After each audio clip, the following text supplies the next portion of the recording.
This presentation is about Japanese animation by myself, Valeria Galicia. The premise of this presentation is the explanation for the success of Japanese anime in the United States.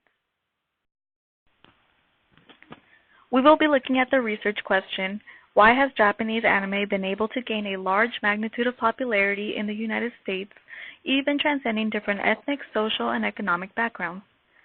To do this, we will look at the thesis that Japanese anime has increased in popularity and become one of the most successful styles of animated television in the United States and other Western countries due to early fans called otakus, the success of kid-friendly shows such as Pokemon, and the void that anime fills in American animation.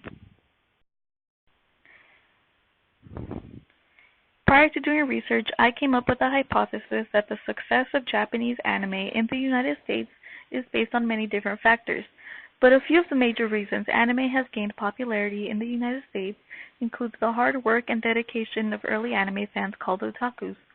These fans brought Japanese anime to a wider audience, specifically an English-speaking audience, as well as the success of a few kid-friendly shows that helped break anime into mainstream America.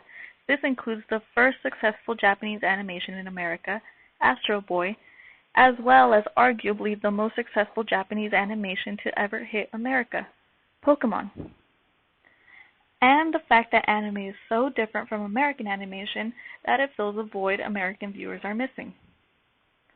My hypothesis is based on very limited knowledge about early successful animations that I learned from an Intro to Animation course, and from my own experience watching anime and knowing people who watch anime as well.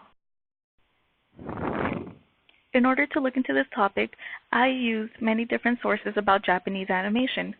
The sources I used focused primarily on scholarly articles that discussed various subjects such as the timeline of Japanese animation breaking into mainstream America, the role of otakus in the success of anime, and the major differences between American animation and Japanese anime.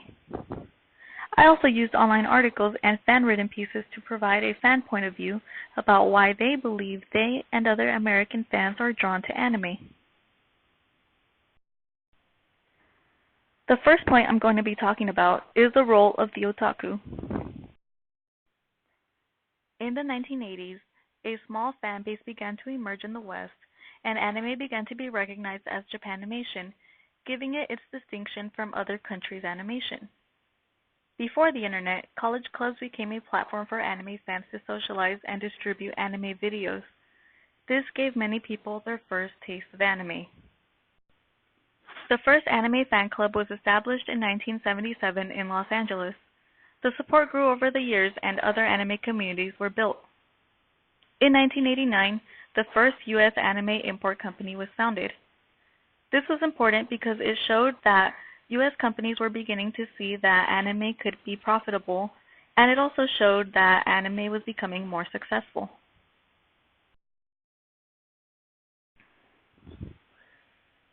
We will also be looking into fan subbing. Fan subbing refers to fans adding subtitles to their favorite movies or TV shows. The main motive for fan subbers is the affection that they have for anime.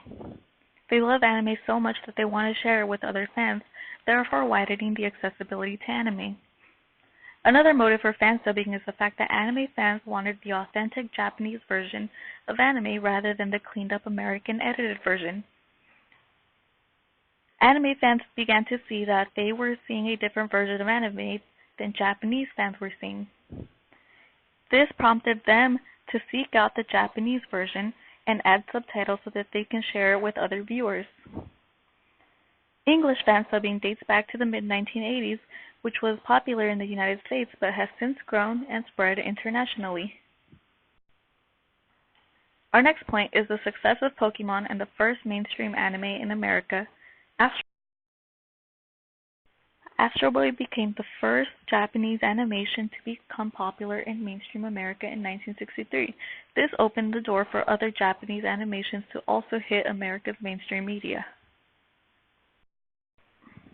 Following the success of Astro Boy in America, the next wave of Japanese animation to hit American media was Pokemania.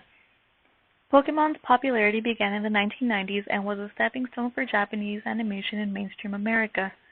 Pokemon was the largest, most successful anime of the 1990s. It featured the anime as well as video games and a card game. The popularity of Pokemon became a gateway for other Japanese animation to hit mainstream media. Our next topic is filling the void. One of the ways that Japanese anime fills a void in American animation is the differences in culture. Morals are very present in American animation, especially through production companies such as Disney, where there is a clear line drawn between good and bad. This is usually done through characters, where we have good characters that are always seen as righteous and doing the right thing, and we have bad characters that are always seen as evil. Meanwhile, in Japanese anime, there's a blurred line between good and bad, where we see bad characters begin to show morals and vice versa. This gives the anime a little bit more depth. Another way that this fills a void is the fact that Japanese anime is not just for kids. Historically, American animation has been seen as childish because it features slapstick comedy which lost popularity with adults after World War II. More recently, adult cartoons have gained popularity in America. These shows feature adult themes, humor, and pop culture references. Still, many American animations intended for adults rely heavily on comedy, which makes them still be seen as childish. Meanwhile, Japanese anime features mature themes while maintaining a serious storyline and without relying on cheesy comedic backing. This is something that is more favorable amongst more mature audiences. Another difference between American animation and Japanese anime is the fact that Japanese anime features much more complex storylines than those of American animation. American animation often features situational episodes rather than establishing a clear storyline. Oftentimes through American cartoons, we see that each new episode starts with a new adventure rather than continuing a concrete storyline. Japanese anime has storylines that feature everything from adventure to love to death, which is much more complex than the storylines that American animations have.